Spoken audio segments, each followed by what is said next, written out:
Hello student, good afternoon. आज आप थोड़ा क्लास आपकी देर से ले रही हूँ क्योंकि मेरी तबीयत सही नहीं थी, इसलिए आप थोड़ा लेट हो गई। मैं थोड़ा लेट हो गई। पहले आप देखिए रसखान कवि के बारे में जानिए कि रसखान कवि कौन थे और उन्होंने क्या क्या किया। मैंने आपको रसखान कवि की जीवनी भी सेंड की थी। आप लोगों ने काम कर लिया, लेकिन आप लोगों को कोई ज़्यादा मुझे रेस्पॉन्स नहीं मिल रहा है। क्या बात है? देखिए अब जीवन परिचय। रसखान का नाम सैयद इब्राहिम था। इनका जन्म 1533 ईस्वी में के लगभग दिल्ली में हुआ माना जाता है। जन्म स्थान, जन्म इनका मैंने अभी आपको बताया 1533 ईस्वी में हुआ और जन्म स्थान इनका क्या है? दिल्ली है।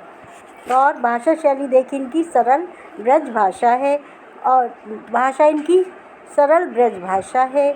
शैली गीत, छंद, कवित, सवैया, दोहा आदि है। अब प्रमुख रचनाएं देखिए इनकी कौन कौन सी हैं। प्रेम वाटिका है और सुजान रसखान है। कौन कौन सी है इनकी प्रमुख रचनाएं? प्रेम वाटिका और सुजान रसखान है। अब इनकी मृत्यु कब हो गई? देखिए सन 1618 ईस्वी को इनकी मृत्यु हो गई। इनका साहित्य में स्थान जानिए। मुसलमान होते हुए भी, ये मुसलमान थे, मुसलमान होते हुए भी कृष्ण भक्ति कवियों में इनका महत्वपूर्ण स्थान रहा। देखिए मुसलमान थे लेकिन कृष्ण भक्त कवियों में इनका महत्वपूर्ण स्थान था। अब आप देखिए मानुष हो तो वही रसखानी, मानुष हो तो वही रसखानी, बसो ब्रज गोकुल गाँव के ग्वारन। अब इसकी हिंदी देखिए आप।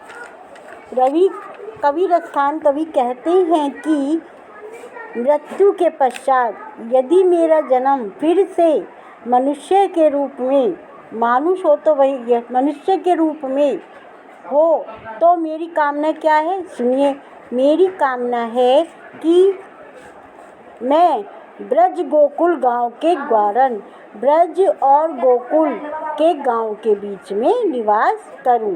दोबारा देखिए, कवि रसखान कहते हैं कि मृत्यु के पश्चात यदि मेरा जन्म दोबारा हो, मनुष्य रूप में हो, तो मेरी क्या भावना है? मेरी भावना ये है कि ब्रज और गोकुल के ग्वालों के बीच में निवास करूं।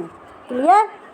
अब आगे देखिए, जो पशु हो तो कहाँ बसो मेरा, चरो चित नंद की धेनु मजाना। और अब वो क्या इच्छा रखते हैं कि यह मेरी इच्छा है, यदि मेरा जन्म पशु के रूप में होता है, किसके रूप में? पशु के रूप में होता है, तो मेरा कोई वश नहीं चलेगा। किंतु फिर भी मेरी इच्छा यह है कि सदैव नंद क्या कहा?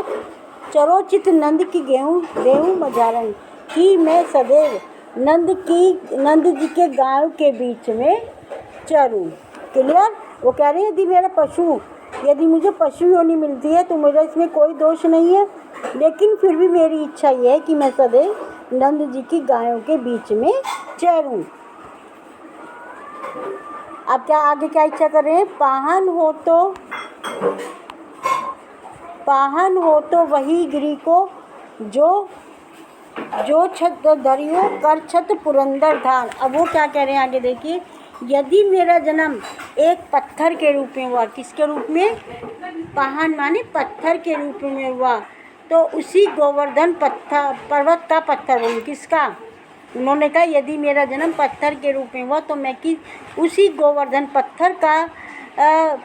पर्वत का पत्थर बनूं, जिसे क्या श्री कृष्ण ने इंद्र के गर्व को चूर करने के लिए छत्र की तरह उठा लिया। अब वो क्या इच्छा रखते? यदि मैं पत्थर हो जाऊं तो मैं उसी गोवर्धन पर्वत का पत्थर बनूं, जिसे श्री कृष्ण ने इंद्र के गर्व को चूर करने के लिए छत्र की तरह उठा, छत्र पुरंदर धारण, छत्र की तरह उठा लिया था। अब आगे क्या इच्छा रख रहे हैं देखिए, जो खग हो तो बसियो करो मिली कलंदी कुल कदम की डालन। और यदि मेरा जन्म एक पक्षी के रूप में होता है, किसके रूप में? खग माने पक्षी के रूप में होता है, तो मैं यमुना के किनारे स्थित, क्या कह रहे हैं वो, यमुना के किनारे स्थित कदम की डाल पर बसेरा करूं। ठीक है, समझ में आया है, करूं।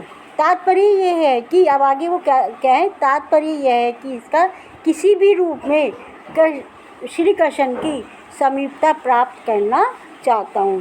क्लियर, आगे देखें। अब आगे देखें, आज, अब दूसरा देखिए, आज गई हुती भोर ही हो रसखानी, रही वही नंद के बोहनी। अब इसमें कि कहाँ का एक सखी दूसरी सखी से क्या कह रही है, सुनिए।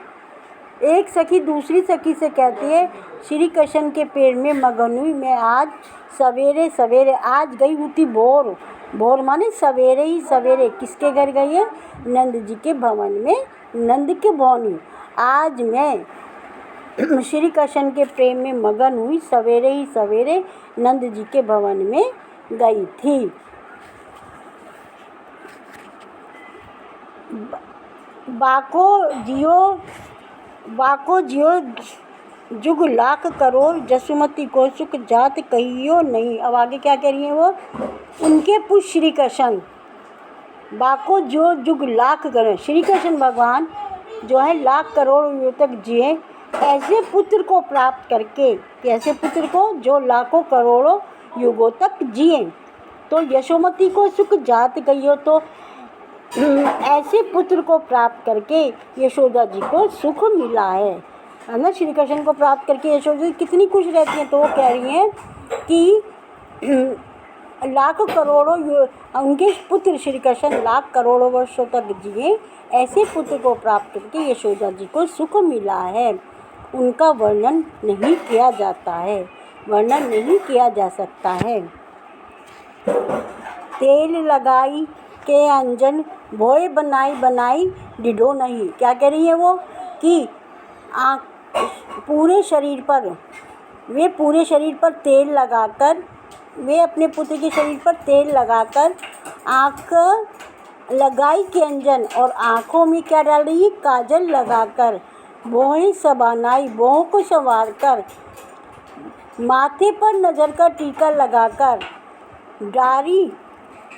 डारी हेमली हार निहारत वारत जो कुछ कारत छोई, और उनके गले में पहनने के आभूषण डालकर उन्हें देख रही है। कौन, यशोदा माता तेल लगा रही हैं और उनके आँखों में काजल डाल रही है, भौएं बना रही है, भौएं बना रही है, माथे पर नज़र का टीका लगा रही हैं और उनके गले में पहनने के आभूषण डालकर उनको निहारती माने देख रही हैं। उन पर उनकी बलिहारी जा रही है और अपने पुत्र को पुचकारत छीनी, और अपने पुत्र को पुचकार रही हैं। क्लियर, आगे देखिए। अब तीसरा, धुरी भरे हरी शोभित श्यामज जैसी बनी सुंदर चोटी। अब यहाँ पर श्री कृष्ण भगवान की का बाल सौंदर्य का बहुत अधिक सुंदर वर्णन किया गया है। देखिए आप क्या कह रही, श्री कृष्ण धूल भरी अति शोभित श्यामल, श्री कृष्ण धूल से भरे हुए अत्यधिक सुंदर लग रहे हैं। धूली भरे अति शोभित श्याम जी, धूल से भरे हुए श्री कृष्ण भगवान बहुत अधिक सुंदर लग रहे हैं, और उनके सिर पर तैसी बनी सी सिर सुंदर चोटी, और उनके सिर पर क्या बनी है, सुंदर चोटी बनी हुई है। वे अपने खेलत खाते फिरा अंगना पंग बैजंती बाजती पिरी कचोटी। अब वो आगे क्या करेंगे कि वे अपने घर में के आंगन में खेलते हुए और खाते हुए फिर रहे हैं, खेलते हुए और खाते हुए फिर रहे हैं, और उनके पैरों में पायल बज रही है। क्या बज रही है, पग बैजंती बाजती, उनके पैरों में छोटी पायल बज रही है, और उन्होंने कौन सा कच्छा पहना हुआ है, पारो कछोटी, उन्होंने पीले रंग का कच्छा पहना हुआ है। वह छवि को रसखानी विलोकती वारत काम कला निज कोठी। अब आगे देखिए क्या कह रही हैं कि श्री कृष्ण की इस सुंदरता को, वह छवि को रसखानी विलोक, रसखान कवि कहते हैं श्री कृष्ण भगवान की ऐसी सुंदरता को देखकर कामदेवी अपनी करोड़ों कलाओं को निछावर कर देता है। या छवि रसखान कवि कहते हैं, इस प्रकार की सुंदरता को देखकर कामदेवी अपनी करोड़ों कलाओं को न्योछावर कर देता है। काग के भाग सजनी हरी, हाथ सो ले गयो माखन रोटी। अब आगे कवि क्या कह रही है, हे सखी उस कोई के भाग्य की कितनी सराहना की जाए, जितनी सराहना की जाए उतनी ही थोड़ी है, क्योंकि जो कृष्ण के हाथ से क्या ले गया, मक्खन और रोटी छीन कर ले गया। काग के भाग, भाई उस काग के भाग बहुत अच्छे हैं, कितनी सराहना किया जाए, जो श्री कृष्ण भगवान के हाथ से क्या ले गया है, हाथ से मक्खन और रोटी छीन कर ले गया है। अब चौथा देखिए, जा दिन पे वे नंद को छोड़ा, या बने देहू चराई गयो है। अब आगे क्या कहते हैं देखिए कि इस पर श्री कृष्ण की मधुर लीलाओं के प्रभाव का यहाँ पर क्या कहते हैं, बहुत अधिक सुंदर वर्णन किया गया है। एक गोपी अपनी सखी से कह रही है, क्या कह रही है सुनिए, जिस दिन से जा दिन वह नंद को छोड़ा, जिस दिन से वह नंद का पुत्र अर्थात श्री कृष्ण इस वन में या बने धेनु चराए, इस वन में धेनु माने गाय को चराकर, है ना, गाय को चराकर और अपनी बंशी को बजाकर, गाय को चराकर और मोहिनी तान सुनाकर, मतलब मोहिनी किसको, बंशी को बजाकर, तथा उस पर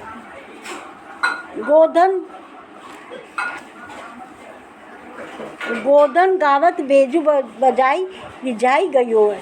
और गोधन गीत की तान को सुनकर हमें रिझाकर गया है। कौन, श्री कृष्ण। जिस दिन से यहाँ पर नंद श्री कृष्ण जी जो हैं नंद का छोरा अर्थात श्री कृष्ण भगवान धेनु को चराकर और अपनी वंशी को बजाकर तथा उस पर मोहक कौन सी, गोधन गीत की तान सुनाकर हमें रिझाकर गया है, उसी दिन से ऐसा वह दिन कछु टोना सोहे रसखानी में सदाए। उस दिन से कोई टोना टोटका सा करके वह रस की खान अर्थात श्री कृष्ण हमारे हृदय में समा गए हैं। वो हमारे ऊपर ऐसा लग रहा है टोटका करके, और वह रस की खान अर्थात श्री कृष्ण भगवान हमारे मन में समा गए हैं। अब आगे क्या कहती है सुनिए,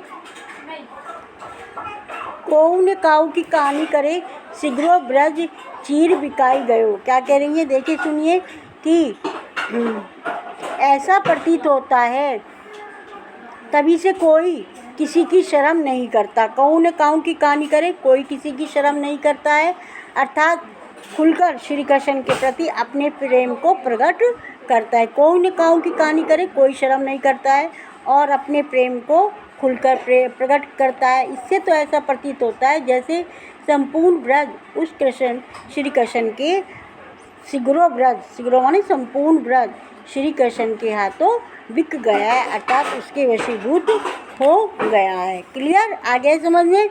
अब आगे देखिए, कहा न भय बस बांसुरी के, अब कौन सकी हमको चाहिए, निष्दोष रहे संग साथ लियो, यह स्वतंत्रतापन क्यों सही है। अब वो क्या कह रही हैं, गोपियाँ एक दूसरे से कह रही हैं, क्या कह रही हैं सुनिए कि हे सखी कृष्ण तो बांसुरी के वश में, कान्हा भाई बस बांसुरी के, कान्हा तो अर्थात श्री कृष्ण भगवान तो बांसुरी के वश में हो गए हैं। अब हमें कौन चाहेगा, कौन सखी हमको चाहिए, अब हमें कौन चाहेगा और हमें कौन प्यार करेगा। श्री कृष्ण किसके वश में हो गए, बांसुरी के वश में हो गए हैं। अब हमें कौन चाहेगा और कौन प्यार प्रेम करेगा। यह बांसुरी निष्दोष माने रात दिन, निष्दोष माने निस माने रात, दोष माने दिन, रात दिन श्री कृष्ण के साथ लगी, श्री कृष्ण भगवान के साथ लगी रहती है। इस सोतन के द्वारा, यह सोतन तापन क्यों सही, इस सोतन के द्वारा दिए गए दुख को हम कैसे सहन करेंगे। क्या कह रही है, हम कैसे सहन करेंगे। किसके द्वारा? इस स्वतन के स्वतन के द्वारा दिए गए दुख को हम कैसे सहन करेंगे। अब आगे देखिए,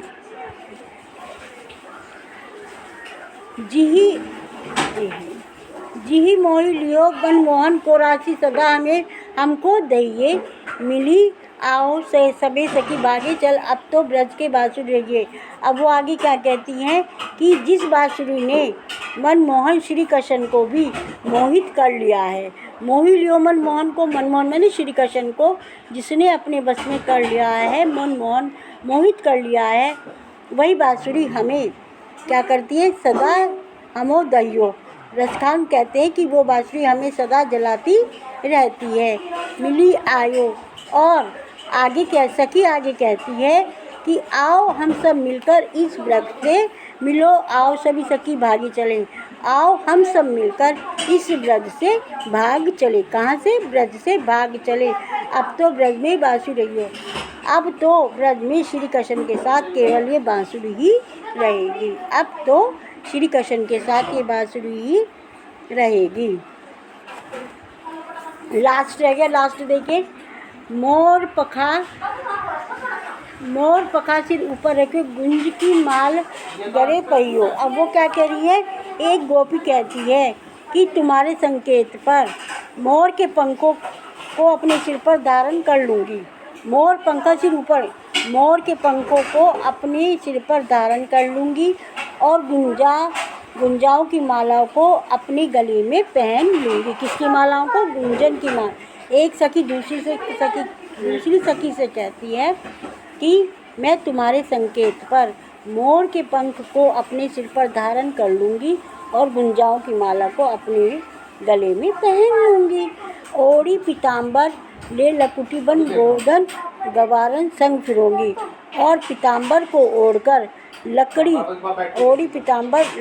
पीताम्बर को ओढ़कर लकुटी माने लकड़ी को लेकर मैं जंगल में गायों और ग्वालों के साथ घूमूंगी। गाय और ग्वालों के साथ घूमूंगी। है क्लियर? अब आता है आगे देखिए, बाग तो वही मेरी रसकानी तो कहियो तेरे सब स्वांग करो, या मुरली मुरलीधर को अधरण दरी अधारण ने। अब क्या आगे देख कहते हैं, तुम्हारे कहने पर मैं उन सारी लीलाओं को करने के लिए तैयार हूँ। भाव तो वही मेरी रसखानो, जो रसखान की कृष्ण को अच्छी लगती है, मतलब मैं तुम्हारे कहने पर सारी लीलाएं करने के लिए तैयार हूँ जो रसखान को अच्छी लगती है, किंतु मैं श्री कृष्ण के अधरों पर सुशोभित होने वाली बांसुरी को अपने होठों पर नहीं रखूँगी। सोन या मुरलीधर की मुरली माने श्री कृष्ण भगवान की मुरलीधर बांसुरी को अधर न करोगे, मैं अपने होठों पर बिल्कुल भी नहीं रखूँगी। कहने का तात्पर्य यह है कि गोपियाँ मुरली से सोतिया का ढहा रखती थी, अतएव श्री कृष्ण की और सभी लीलाओं का तो अनुसरण करने को तैयार हैं, किंतु बांसुरी को अपने अधरों पर नहीं रखना, अधरों माने होठों पर नहीं रखना चाहती। क्लियर? अब आपको क्लियर हो गया होगा। ये आप इसकी रहीमदास की जीवनी, रसखान की जीवनी आपने कर ली होगी। और ये यदि आपको नहीं समझ में आती है तो मैं दोबारा आपको समझा दूंगी। और ये कॉपी में करिए इसे, और कॉपी में काम करके मुझे सेंड करिए और आप अपना रेस्पॉन्स दिखाइए। बस 1-2 बच्चों को रेस्पॉन्स आता है, बाकी के बच्चों को कोई रेस्पॉन्स ही नहीं आ रहा है। ऐसा क्यों हो रहा है भाई? अब आप लोग अलर्ट रहिए, आपकी 10th की पढ़ाई है, बहुत ध्यान से पढ़िए और जो आपको समझ में आता है दोबारा सेंड करके पूछ सकते हैं। धन्यवाद।